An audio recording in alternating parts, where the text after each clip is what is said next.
and meow because apparently we don't get enough attention around here. Come back. He wants to be in the camera. He wants to be in the camera. Hi guys, welcome back to my channel. And the last time I actually did a video sitting down, things were so different. I had a XS Max. Actually don't now because this is a camera, and I think I was a lot more shy on the camera, and I don't think I actually had makeup on. Like, I think I did makeup on the video. I have really bad memory, so let's just get past that. Today we are going to talk about how to get out of a funk, because I'm always in one, to be honest, and I think no one knows it more than me. I'm not saying I'm the master of getting out of a funk. I think I'm the master of getting in one, not getting out of one. So yeah, today I'm going to tell you how to get out of one and how you can prevent it, because there's really long periods of times where I actually don't get in a funk, and I think I know why. And I think I know why I tend to go in one. If you're wondering what a funk is, it's when you're in those depressive episodes where you can't even get up and brush your teeth, you know, you can't even do anything. So yeah, I think this camera is making me feel a lot more professional and a lot more like I'm actually a YouTuber. So I actually have a list here. Yeah, it's a really rough list. So the first thing you're going to do is put on a really motivation podcast, if that helps you, or like I put on a YouTube video which really would help me, something like, you know, the Steve Jobs video speech. The second thing you're going to do is deep clean your room. How are you going to do that? You have to like pick up out your room and clean it, like clean it properly.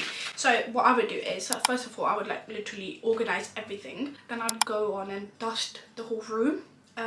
Then what I would do is change my sheets, put on new sheets, and if I had like pillows or something that could be washed, I'd put it in the laundry basket. Actually, I'd do my laundry later on. And then what I would even do is, like, sometimes I'd take one of those floor wipes or like a normal wipe and just clean my table, clean my bedroom floor. And what I did recently is I even got an air purifier, and after I change my bed sheets and my pillowcase and my duvet cover, then I clean the room.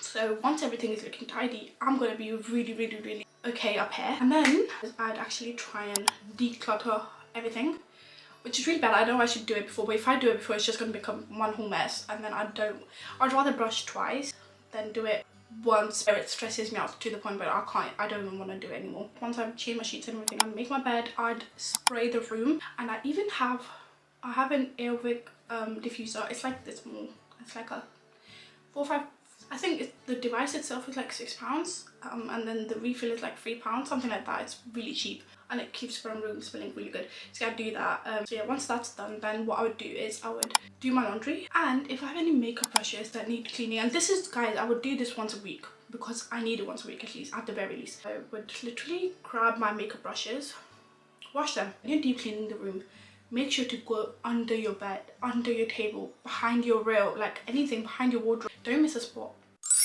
The third thing I would do is I would organize my wardrobe. So this would be like making sure nothing's like, you know, sometimes when you're in a hurry you take clothes out, they just get messed up. So you do fold them and put them back in, but they're just like really messy. I would like take everything out, I would clean them, put them back in.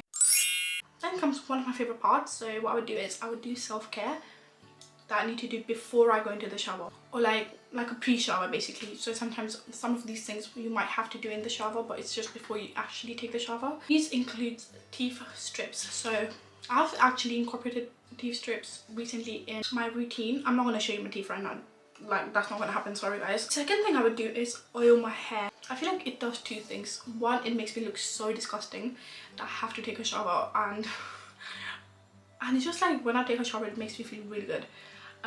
The second thing, it actually helps my hair. So I would oil my hair and maybe like use like a micro needle thingy, or like, you know, the scalp, I don't know what they're called again, the scalp massagers. The third thing I would do is, I would usually do this after a shower, but if I really wanted to, I would sometimes do it before one. I would wash my face and I'd put a face mask on, and then I would do whatever's left, and I would do oil pulling. This is something I've recently incorporated in my life as well, and this has really worked.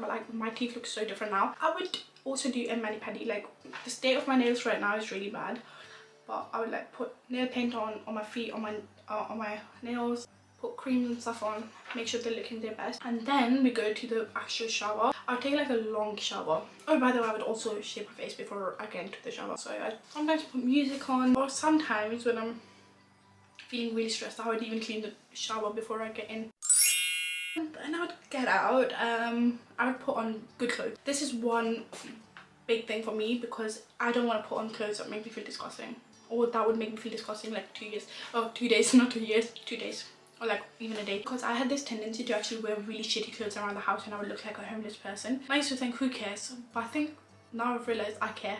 Because I don't look my best self in the house, I feel disgusted about myself, and this was something I really tried to change since a long time, but it just didn't work. And I would look at other people and I'd be like, oh my god, you guys dress up around the house, must be nice. And I was just being a hater, but I just didn't know how to do it. Now I've realized the first step to do that is throw away all your disgusting clothes. Oh yeah, I would put like a body lotion on. I'd do like a little body care routine, then I would go in with like a body spray and like a perfume. Yeah, so like make sure you smell really good. So do you like how, if you're going out, even if you're staying home, do yoga. I know this is something you should do before, but do yoga. It's really good for your body. It makes you feel so much more relaxed. It's so much nicer. And if you're going out, do makeup. I know you just did your skincare routine and everything. Do makeup. You need to look and feel good. That's the part about how to get out of a video. Not video, a funk. But now we're going to get into how to not get in one, because we need to get to the root of the problem.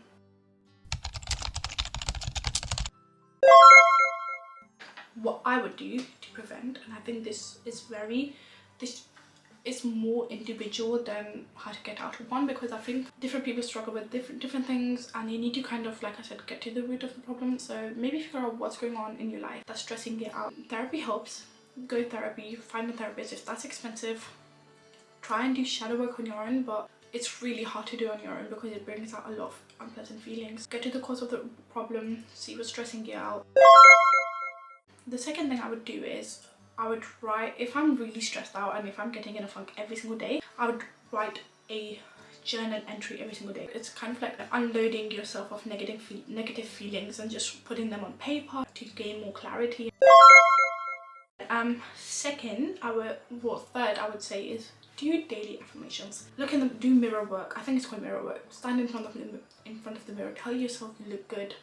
Oh, and there's this one thing that Kendall Jenner said, and I think everyone knows it now. I actually have implemented that. Put a picture of your baby self on your mirror. Every time you look at her, you can't chat shit about her, because you're not allowed to say that she looks ugly. You're not allowed to say that she's disgusting. You're not allowed to say that she's a failure, because are you really gonna say that to a kid? Especially you as a kid. That kid doesn't deserve it. Say your affirmations out loud. If you don't want to say them out loud, put them on paper. Put them every day. If there's something you don't believe in, let's say you're like, oh, I'm so ugly. Yeah, first of all, write on paper, I'm so beautiful. Don't tell yourself you're ugly. Every time someone makes a joke that you're ugly, be like, no, sorry, I'm not taking that as a joke. You also are not allowed to bully yourself. Don't let your mind bully you into thinking that you're something that you don't want to be. So if your mind is like, oh, maybe my skin is getting clear, oh, shut up, you're so ugly. That's how your brain goes, you need to bully your brain back. Be like, no, shut up, I'm not going to listen to you because you're a bully. When you have negative thoughts, the best thing to do is to not actually focus on them and let them go. So to counteract that negative thought, you can't really be like, oh no, I'm not going to focus on this negative thought. Like, I'm not going to think that I'm ugly. I'm not going to think that. Because what you're doing is you're giving it energy. You're kind of like indirectly obsessing over it. So what you need to do is think a counteractive positive thought. So instead of feeling like, oh, I'm not going to think about I'm ugly, you have to be like, no, I'm so beautiful. I'm so beautiful. If you're getting in a funk every day, stop gossiping about people. Stop gossiping. I love gossip. I love it so much. I would like want to bring tea and everything. I love gossiping, but I don't, not in like a way where, I know people might be like, you're so mean for that, like what the hell. I don't want to do it in like a degrading way, but I just want to know what's going on in people's life. Like, oh my god, did she get that? Oh my god, she has a baby now. Like, I love gossip. I think I would rephrase that. Don't bitch about people. So I hated it every time someone told me this as well. But there's a difference between bitching about someone and ranting. So let's say that somebody did something to you, rant about it. Yeah, go for it. But there's a point where that ranting becomes bitching and you need to be aware of it. Like, it's a very thin line. When you start ranting too much about someone and it just becomes habitual, maybe like think about it as a problem instead, because that's causing you more harm than it's causing the other person harm. If you're in a problem and someone's causing that problem, yeah, rant about it here and there. Or like, even if you want to do it every day, like if that problem is persistent, I do get the fact that you want to talk about it every day, but make sure to not obsessively talk about it with every single person you meet, with every single where you go. You know what I mean? Like, make sure to not make every single conversation about them. And even with ranting, I believe, like, I do understand that you have to do it, but if you can control it, if you can,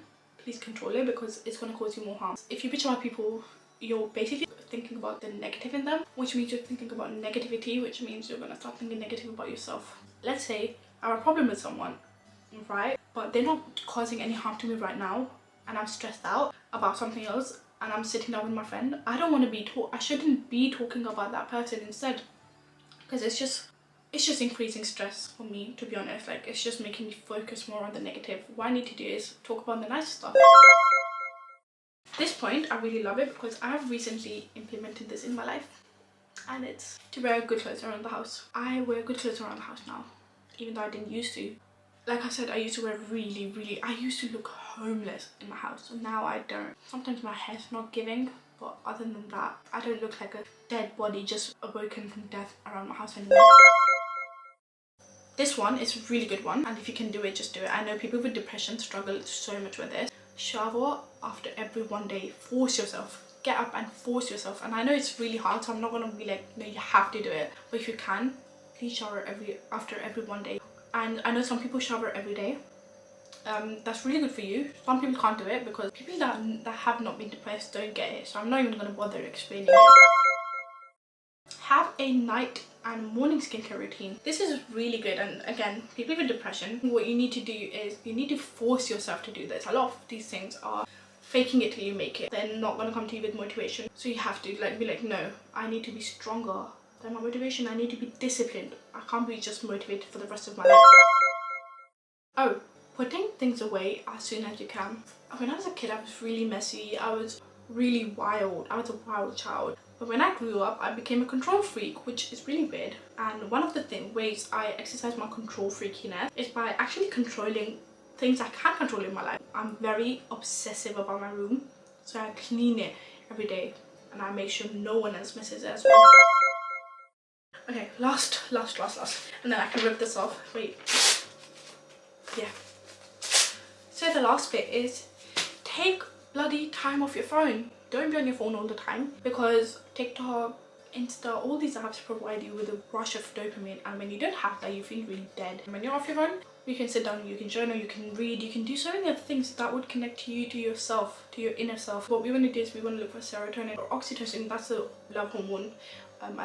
You do get that when you're spending like time with your loved ones, not dopamine, because dopamine is addictive, but it's also it can also be dangerous in the sense that like you're always looking for it, and you can't always stay stimulated because it's just not healthy for yourself, because you need to actually feel your feelings. So yeah guys, let's get to the end of it.